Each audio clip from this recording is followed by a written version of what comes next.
Increasing और decreasing function ये derivatives की एप्लीकेशंस का पहला टॉपिक है। इसमें हम ये देखते हैं कि डेरिवेटिव की एप्लीकेशंस जो है वो किन प्रॉब्लम्स के सॉल्यूशंस के लिए हो सकता है।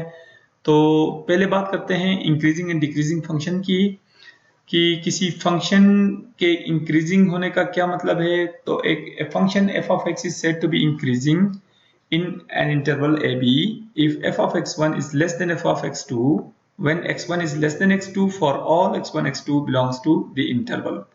इसका ये मतलब है कि अगर हमारे पास एक फंक्शन है तो उसको हम इंक्रीजिंग कहेंगे किसी पूरे इंटरवल के ऊपर, अगर उस इंटरवल में से हम दो नंबर्स ले लें, दो इनपुट्स ले लें x1 और x2, और उनमें से x1 लेस हो x2 से, तो जो लेस इनपुट है उस पे फंक्शन का जो आउटपुट है वो भी लेस होना चाहिए ग्रेटर इनपुट पे मिलने वाले आउटपुट से। यानी लेस इनपुट पे लेस आउटपुट होना चाहिए, ग्रेटर इनपुट पे ग्रेटर आउटपुट होना चाहिए। यानी उस फंक्शन में जब हम लेस इनपुट रखें, कोई छोटा इनपुट रखें, तो उस पे आउटपुट भी छोटा ही आना चाहिए, और जब हम इनपुट की वैल्यू इंक्रीज करें तो उसके आउटपुट की वैल्यू भी इंक्रीज हो। तो ऐसे फंक्शन को हम इंक्रीजिंग फंक्शन कहते हैं। और इसी को हम रिवर्स ऑर्डर में भी कह सकते हैं कि अगर हम इनपुट की वैल्यू डिक्रीज करें तो आउटपुट की वैल्यू भी डिक्रीज होनी चाहिए। तो ऐसे फंक्शन को हम इंक्रीजिंग फंक्शन कहते हैं। अब डिक्रीजिंग फंक्शन में क्या होता है कि उसमें भी एक फंक्शन ही है, उस इंटरवल के अंदर से अगर हम दो एलिमेंट्स लेते हैं और एक एलिमेंट अगर लेस है दूसरे से, तो लेस इनपुट पे ग्रेटर आउटपुट आए और ग्रेटर इनपुट पे लेस आउटपुट आए, तो ऐसे फंक्शन को फिर हम डिक्रीजिंग फंक्शन कहते हैं। यानी ऐसा फंक्शन कि जिसके इनपुट को हम इंक्रीज करते जाएं तो उसके आउटपुट, उसका जो आउटपुट है वो डिक्रीज होता जाए, तो ऐसा फंक्शन डिक्रीजिंग कहलाएगा। या इसके रिवर्स ऑर्डर में अगर हम बात करें तो किसी फंक्शन के इनपुट को अगर हम डिक्रीज करते जाएं तो उसका आउटपुट इंक्रीज करना चाहिए, तो ऐसा फंक्शन भी डिक्रीजिंग फंक्शन कहलाएगा। और कांस्टेंट फंक्शन क्या होगा? ऐसा फंक्शन कि जिसका इनपुट जैसा भी रखें, जिसके इनपुट को इंक्रीज करें या डिक्रीज करें, जैसा भी करें, उन तमाम इनपुट्स के लिए फंक्शन का आउटपुट बिल्कुल सेम हो, यानी आउटपुट में कोई तब्दीली ना हो, तो फिर वो फंक्शन कांस्टेंट कहलाएगा। कुछ एग्जांपल्स देखते हैं, जैसे f of x = 3x - 1, ये एक इंक्रीजिंग फंक्शन है क्योंकि इसमें इनपुट x की वैल्यूज आप इंक्रीज करते जाएं तो इसका आउटपुट भी इंक्रीज होता जाएगा। मसलन x की वैल्यू 1 रखें तो ये आउटपुट देता है हमें 2, x की वैल्यू 2 रखें तो ये वैल्यू देता है 5, x की वैल्यू 3 रखें तो ये वैल्यू देता है 8। यानी जैसे जैसे हम इनपुट की वैल्यू इंक्रीज कर रहे हैं आउटपुट भी इंक्रीज हो रहा है, तो ये इंक्रीजिंग फंक्शन है। इसी तरह जो सेकंड फंक्शन है ये डिक्रीजिंग फंक्शन है, क्योंकि इसमें इनपुट आप इंक्रीज करते जाएं तो आउटपुट डिक्रीज होता जाएगा। मसलन पहले 1 रखें x की वैल्यू तो ये हमें वैल्यू देगा -2, फिर 2 रखें तो ये वैल्यू देगा हमें -7। तो ये देखें 1 पे -2 दे रहा है और 2 पे -7 दे रहा है, तो -2 ग्रेटर है -7 से। तो इसका मतलब ये हुआ कि जब हमने इनपुट इंक्रीज किया तो उसका आउटपुट डिक्रीज हुआ, यानी इनपुट हम 1 से 2 तक लेके गए तो इसका आउटपुट -2 से -7 पे चला गया, तो -2 ग्रेटर है, -7 तो लेस है, तो यानी इनपुट इंक्रीज कर गया लेकिन उसके अगेंस्ट में आउटपुट जो है वो डिक्रीज कर गया, तो ये फंक्शन डिक्रीजिंग है। इसी तरह ये फंक्शन देखिए इंक्रीजिंग है, x की वैल्यू आप इसमें इंक्रीज करते जाएं, इसका आउटपुट भी इंक्रीज होता ही जाएगा। ये फंक्शन देखें sin x, ये कुछ इंटरवल्स के लिए इंक्रीजिंग है, कुछ के लिए डिक्रीजिंग है।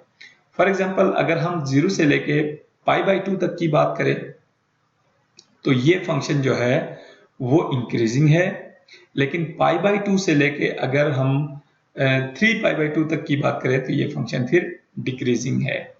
तो ये मतलब ये है कि ये फंक्शन कुछ इंटरवल के कुछ हिस्सों पे इंक्रीजिंग है, कुछ पे डिक्रीजिंग। और ये लास्ट में फंक्शन है x = π, ये एक कांस्टेंट फंक्शन है। हम एक ग्राफिकल व्यू देखते हैं फंक्शंस का, कि अगर एक फंक्शन इंक्रीजिंग हो तो उसका जो ग्राफ बनता है वो यूं बनता है, और जो फंक्शन कंप्लीट डिक्रीजिंग है कंप्लीटली, उसका ग्राफ यूं बनेगा, और जो फंक्शन साइनोसाइडल है यानी कुछ इंटरवल्स पे वो इंक्रीजिंग कुछ पे डिक्रीजिंग है, तो ये उसका ग्राफ कुछ यूं बनता है या यूं बनता है।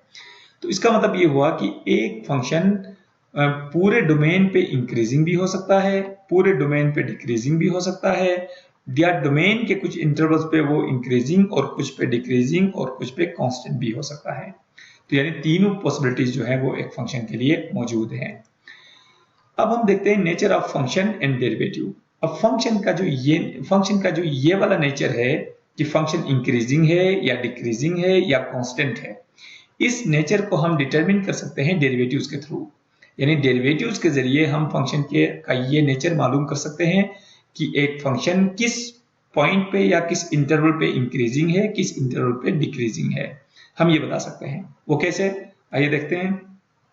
ये एक फंक्शन है, इसका ग्राफ है और उस पे ये जो बनने वाले लाइंस हैं ये टेंजेंट लाइंस हैं, और हमें ये पता है कि टेंजेंट लाइन का जो स्लोप है, किसी पॉइंट के ऊपर बनने वाले टेंजेंट का स्लोप उस पॉइंट पे फंक्शन के डेरिवेटिव के बराबर होता है। यानी किसी पॉइंट के ऊपर फंक्शन यानी ग्राफ के किसी पॉइंट पे बनने वाला टेंजेंट का स्लोप उस पॉइंट के ऊपर फंक्शन के डेरिवेटिव को रिप्रेजेंट करता है। यानी ये दो चीजें बिल्कुल सेम हैं, किसी पॉइंट पे फंक्शन का डेरिवेटिव और उस पॉइंट पे बनने वाले टेंजेंट का स्लोप, ये दो चीजें बिल्कुल सेम हैं। अब हम ये देखते हैं कि इस पॉइंट के ऊपर फंक्शन तो रेज कर रहा है ऊपर, ये राइज कर रहा है, मींस कि ये फंक्शन इंक्रीज कर रहा है यहाँ पे, और यहाँ पे ये टेंजेंट बन रहा है, और यहाँ पे ये फंक्शन डिक्रीज कर रहा है और टेंजेंट ये बन रहा है।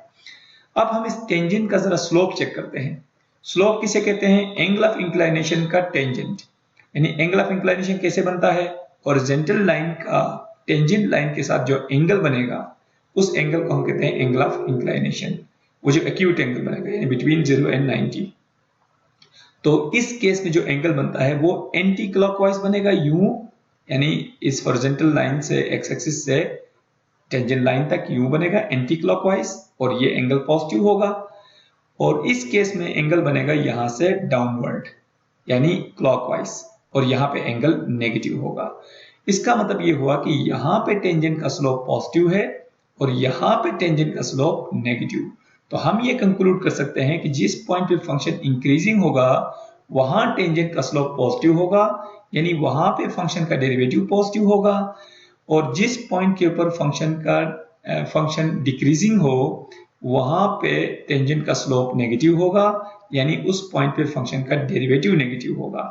तो इस कंक्लूजन को हम एक थ्योरम की सूरत में बयान करते हैं कि अगर हमारे पास एक फंक्शन है जो कि कंटिन्यूअस भी है और डिफरेंशिएबल भी है किसी इंटरवल पे, और साथ साथ किसी इंटरवल पे उस फंक्शन का डेरिवेटिव ग्रेटर देन 0 हो। ग्रेटर देन 0 का मतलब पॉजिटिव, यानी अगर किसी इंटरवल के तमाम वैल्यूज के लिए या किसी इंटरवल की तमाम वैल्यूज पे फंक्शन का डेरिवेटिव पॉजिटिव है तो उस पूरे इंटरवल पे फंक्शन इंक्रीजिंग होगा, और अगर किसी इंटरवल की तमाम वैल्यूज पे फंक्शन का डेरिवेटिव लेस देन 0 यानी नेगेटिव हो तो वहां पे फंक्शन डिक्रीजिंग होगा, और अगर किसी इंटरवल की तमाम वैल्यूज पे फंक्शन का डेरिवेटिव इक्वल टू 0 हो तो उस पूरे इंटरवल पे फंक्शन कांस्टेंट होगा।